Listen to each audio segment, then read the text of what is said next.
be blessed. Gatore natambuke hano niryo jambo rya nyuma niwe tubyina na wenyine gusa abandi muri sara. Gatore, step forward. He's the only one that I'm going to dance Natambuke with. hano. Let him step forward. Praise urihangana kubera kuko ndabizi. Nyegera hano papa. Wowe cyane. No, uyu mugabo mubona hano. This man that you guys see here.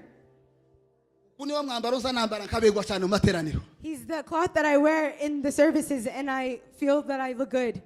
Wabanye mu Rwanda imyaka myinshi. We lived together in Rwanda for many years. Dukorera Imana twigira mu birenge by'abatubanshirije. Serving God, learning at the feet of those that went before us. Twatwiga gukorera Imana kuko namwe muhamushika. We were learning how to serve God just like you guys are. Kandi n'ubu turakomeje. And even today we're continuing. Ngaba bari mu hano imbere. Here's our teachers before us. Iyo mirimo yose twagiye tuyikorana nawe. All those works, I did them with him. Turi kumwe nabo babyeyi. With these parents. Tugera igihe bo twizera natwe bakaduheza agatuti tukagaragaraho tukagira ikintu twovuga. And we got to the point where they could trust us and they could also let us speak at the pulpit. Nimba muzamumva ibisirimba byose byavyinwe mu Rwanda na nyene bagazavuga ngo nyene gatore zabakiza rugira. If you hear about all the busirimbas that came from Rwanda, they used to say nyene gatore and zabakiza. Twari nkamasha turi bane. We were like twins, but we were 4 quadruplets. None iyasha rya mbere ringezeho nguyu. Muko bari mana masha. Is here with me. Clap for him. Muri iki gihugu twabanaga n'umugore we n'umwana amaze kuvuka yarataramubona. In this country we were with his wife and his child. He had not seen his child. Yagaza muhamagara gutya kuri video umwana yaragize imyaka 4 ataramubona. He used to call them on video. His child is 4 years old and he still hasn't seen the child. Harimo uburemere bukomeye kubera kuko mwebwe mutaragira abana mwe muracyari abana bato ati murashaka ati There's a murashaka. heaviness that's within it because you guys haven't had kids yet. You're not married yet. Ariko nk'abavyeyi bafite abana barumva uburemere nk'ico kintu kucyari. But like parents who have children, they can feel that heaviness or burden. Itaje nasenze ndi muri kino gihugu.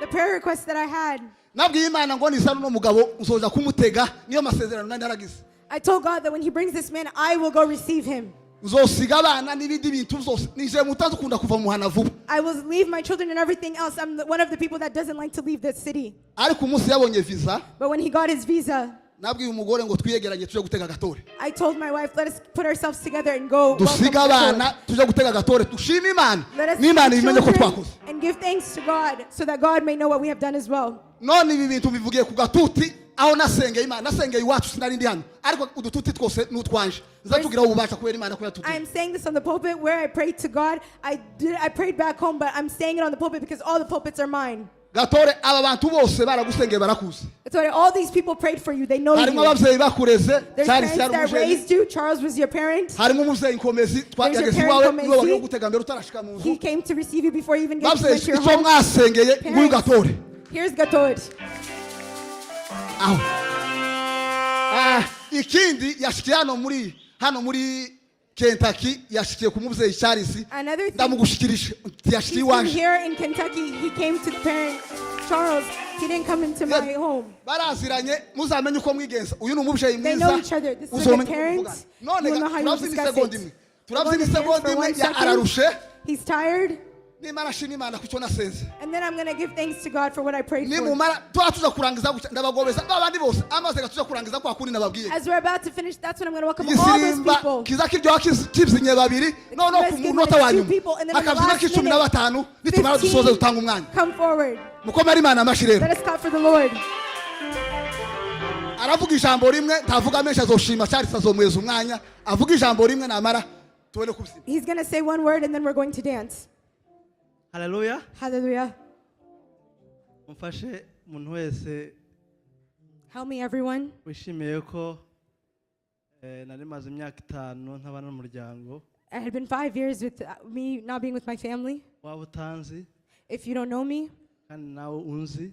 Or if you know me. Zamura amaboko tuyimana icubahiro. Raise your hands and let us glorify God. Amen. Ukuntu muyazabaye muri baki. The way that you guys raised them in small numbers. Raise both hands and let us see. Psalm says, my mouth will give thanks unto the Lord. That everyone that has flesh bajya bahimbaza izina rye. They will praise his holy name. Abafite umubiri bose, Everyone that has flesh, akanwa kazavuga imirimo Imana yankoreye. my mouth will speak of his works. Ariko noneho abafite umubiri But everyone that has flesh, bajye bahimbaza. they will praise. Murabizi ko umubiri uvaho umuntu azawubura, ariko noneho Bibiliya yavuze ngo abawufite tuzaduhimbaza. You know that the flesh comes off, a person loses it, but the Bible says that those that have it, they praise. Murakoze n'ijambo rimwe. Thank you. It was one word. ngawe Go ahead.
Bicare murakoze cyane.